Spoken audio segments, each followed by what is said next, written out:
Primero de todo quiero agradecer a todos ustedes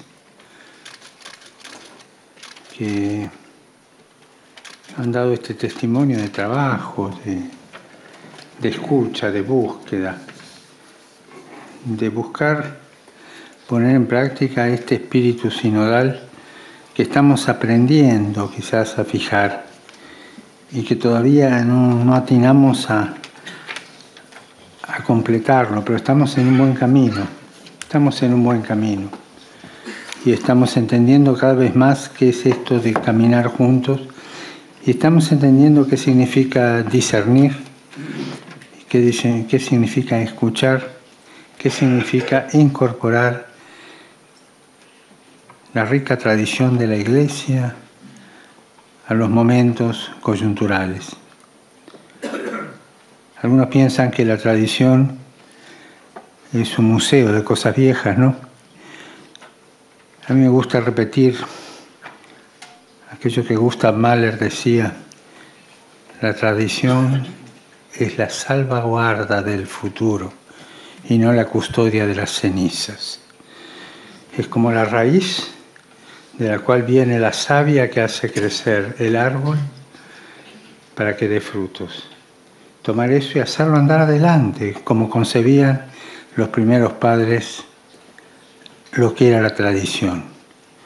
O sea, recibir y caminar en un mismo sentido, con esa triple dimensión tan linda de Vicente de Lering ya en el siglo IX. Gracias por todo esto. Uno de los temas que se ha votado, que tuvieron mayoría, 3 temas tuvieron mayoría para el próximo sínodo, es el de la sinodalidad. Yo no sé si será elegido ese o no, todavía no me he decidido, estoy reflexionando y pensando. Pero ciertamente puedo decir que hemos caminado mucho y todavía tenemos que caminar más en este camino de la sinodalidad. Muchas gracias a ustedes por esta compañía. La exhortación postsinodal, que no es obligatorio que el Papa lo haga. Lo más probable, lo más fácil sería, bueno, acá está el documento, vean ustedes. De todas maneras, una palabra del Papa, de lo que ha vivido en el sínodo, puede hacer bien. Yo quisiera hacerla antes de fin de año, de tal manera que no pase mucho tiempo.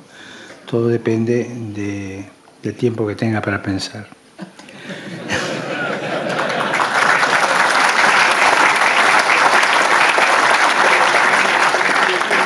Hablamos de 4 dimensiones, ¿no es cierto?, que había. En la dimensión cultural la hemos trabajado, hablamos de inculturación, de valoración de la cultura, y eso con una fuerza muy grande. Y yo quedo contento con lo que se ha dicho al respecto, que está dentro de la tradición de la Iglesia. La inculturación, ya Puebla había abierto esas puertas, por nombrarlo más cercano.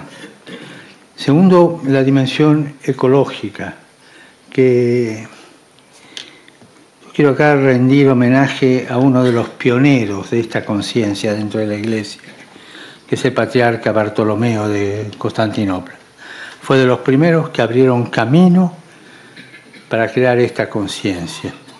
Y después de él, tantos lo han seguido y con esa inquietud y cada vez con aceleración de progresión geométrica del equipo de París, y siguieron los demás encuentros. Ahí nació Laudato Si como una inspiración en la que trabajó tanta gente, trabajaron científicos, teólogos, pastoralistas. Bueno, esta conciencia ecológica que va adelante y que hoy nos denuncia un camino de explotación compulsiva, de destrucción, en el cual la Amazonia es uno de los puntos más importantes de esto.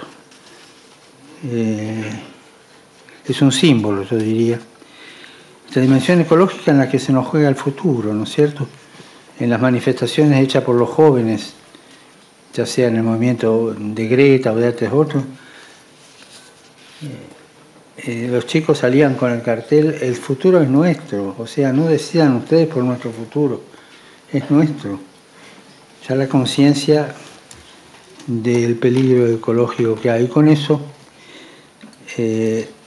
evidentemente, no solo en la Amazonia, ¿no? En otros lugares, el Congo es otro punto, otros sectores, en mi patria está en el Chaco, la zona del impenetrable también, que es pequeño, pero también conocemos esto de alguna manera. Junto a la dimensión ecológica está la dimensión social de la cual hablamos, que ya no es solo lo que se explota salvajemente, lo creado, la creación, sino las personas. Y en Amazonia aparece todo tipo de injusticias, destrucciones de personas, explotación de personas a todo nivel y destrucción de la identidad cultural, ¿no? Me acuerdo que llegando a Puerto Maldonado, creo que lo dije esto, no me acuerdo, en el aeropuerto nomás, un cartel donde la imagen de una chica muy linda, muy bonita: defendete o cuídate de la trata. O sea, la advertencia al turista que llega. O sea, la trata escucha, ¿no? Y la trata al más alto nivel de corrupción, pero de personas a todo nivel. Y esto junto con la destrucción de la identidad cultural, que es otro de los fenómenos que ustedes han señalado muy bien en el documento. La identidad cultural, cómo se destruye en todo esto. Y la cuarta dimensión, que es la que incluye todas, y yo diría que es la principal, es la pastoral, la dimensión pastoral. El anuncio del Evangelio urge, pero que sea entendido, que sea asimilado, que sea comprendido por esas culturas. Y se habló de laicos, de sacerdotes, de diáconos permanentes, de religiosos y religiosas, como que apuntar a ese punto, ¿no? Y se habló de lo que hacen y fortalecer eso. Se habló de nuevos ministerios inspirados en el Ministerio Acuedan de Pablo VI, de creatividad en esto, creatividad en los nuevos ministerios y ver hasta dónde se puede llegar. Se habló de seminarios indígenas y con mucha fuerza, ¿no?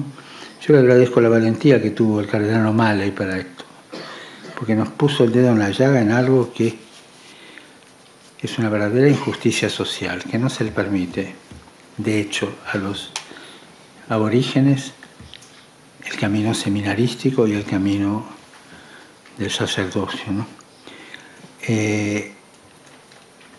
Creatividad en todo esto de nuevos ministerios y todo. Asumo el pedido de rellamar a la comisión o quizás abrirla con nuevos miembros para seguir estudiando cómo existía en la iglesia primitiva el diaconado permanente. Ustedes saben que llegaron a un acuerdo entre todos que no era claro, ¿no? Yo entregué eso a las religiosas, a la Unión General de Religiosas, que fue la que me pidió hacer la investigación, se lo entregué, y ahora cada uno de los teólogos está con su línea buscando, investigando en eso. Yo voy a procurar rehacer esto con la Congregación para la Doctrina de la Fe y asumir nuevas personas en esta comisión, y recojo el guante que han puesto por allí y que seamos escuchadas. Recojo el guante.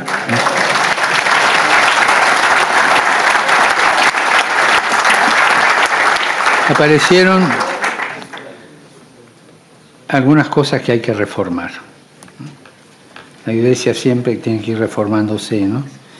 La formación sacerdotal en el país.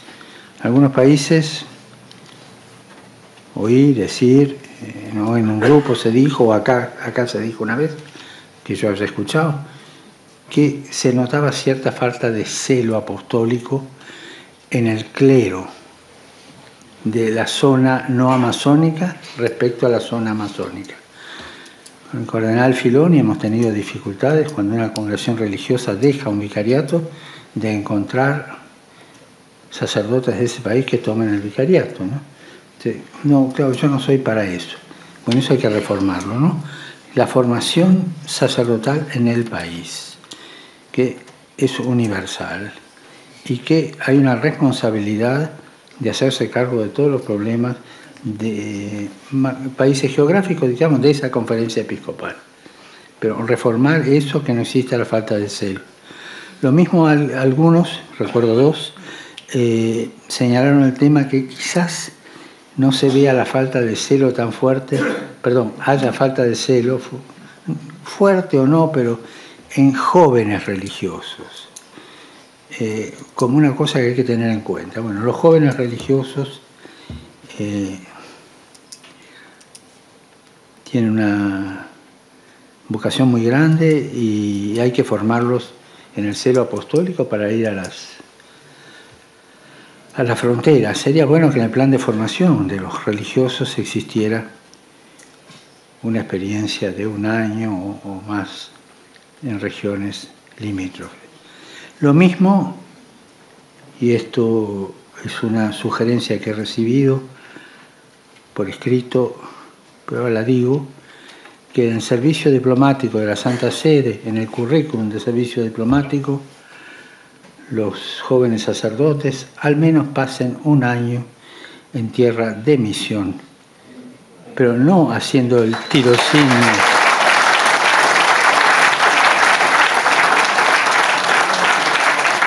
Pero no haciendo el tirocinio en la nunciatura como se hace y es muy útil, sino simplemente al servicio de un obispo en un lugar de misión. Eso será estudiado, pero también es una reforma a ver. Y la redistribución del clero en el mismo país. ¿No es cierto? Se dijo que, refiriéndose a una situación, que hay una cantidad grande de sacerdotes de ese país en el primer mundo, le hace Estados Unidos, Europa, etc. Y no hay para mandar a la zona amazónica de ese país. Eso habrá que evaluarlo, pero estar de acuerdo. Los fidei donum interesados. Es verdad que a veces, esto me pasó a mí siendo obispo en otra diócesis, te viene uno que vos lo mandaste a estudiar y se enamoró del lugar y quedó en el lugar y con todo lo que ofrece el primer mundo y no te quiere volver a la diócesis, ¿no? Y claro, uno por salvar la vocación cede, ¿no? Pero en ese punto tener mucho cuidado y no favorecer.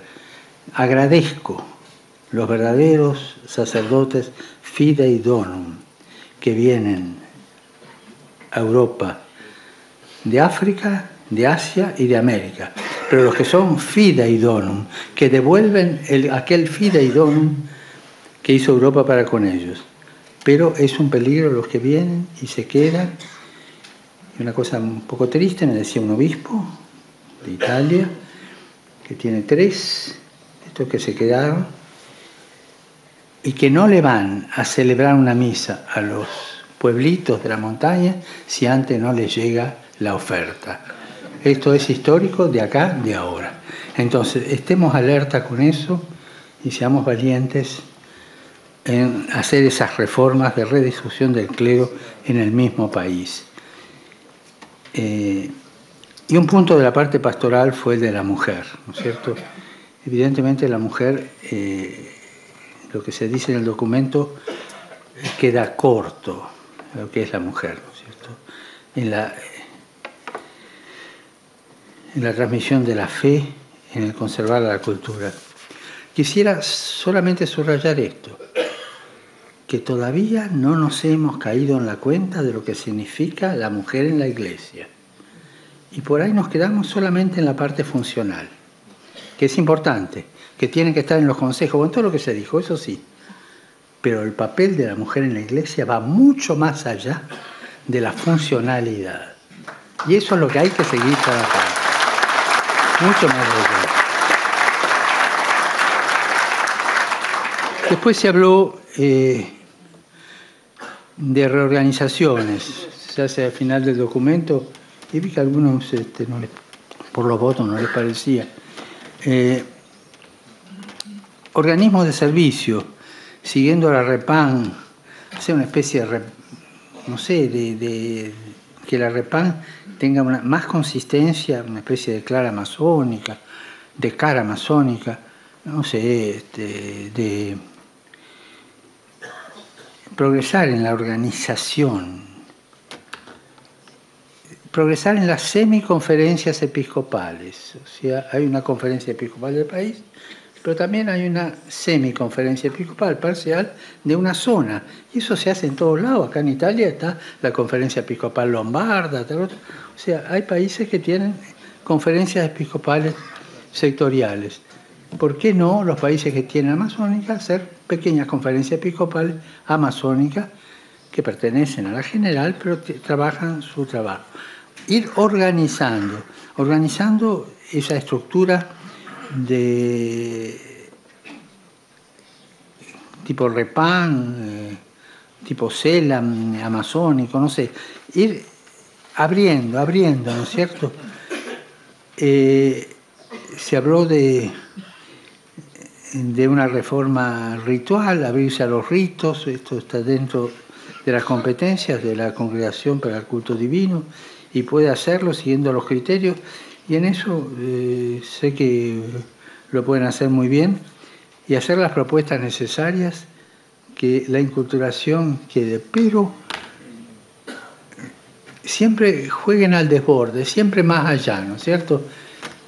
No solo organización ritual, organización de otro tipo, no sé, lo que vaya inspirando el Señor.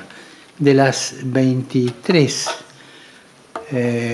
iglesias con rito propio que se mencionaron en el documento, que fueron saliendo al menos en los predocumentos, creo que al menos 18, si no 19, son además iglesias sui iuris, que empezaron de chiquito, y bueno, ir armando tradiciones hasta donde el Señor nos lleve, no tenerle miedo a las organizaciones que custodian una vida especial. Siempre con la ayuda de la Santa Madre Iglesia, Madre de todos, que nos va guiando en este camino para no separarnos. No le tengan miedo. Y respecto a la organización de la Curia Romana, también una contribución. Me parece que hay que hacerlo, y yo hablaré ya cómo hacerlo con el cardenal Turson, abrir una sección amazónica dentro del dicasterio de la promoción humana integral. De tal manera que, como no tiene trabajo, le doy más. Quiero, además de agradecerle a ustedes, que ya lo hice, agradecer a todos los que trabajaron fuera, sobre todo de esta sala, bueno, a los secretarios que nos han ayudado aquí, a la Secretaría Escondida, a los medios, al equipo de difusión, a los que prepararon los encuentros y las informaciones, los grandes escondidos que hacen posible que una cosa vaya adelante, ¿no? La famosa regia, ¿no es cierto?, que nos ha ayudado tanto, ¿no? A ellos un agradecimiento también.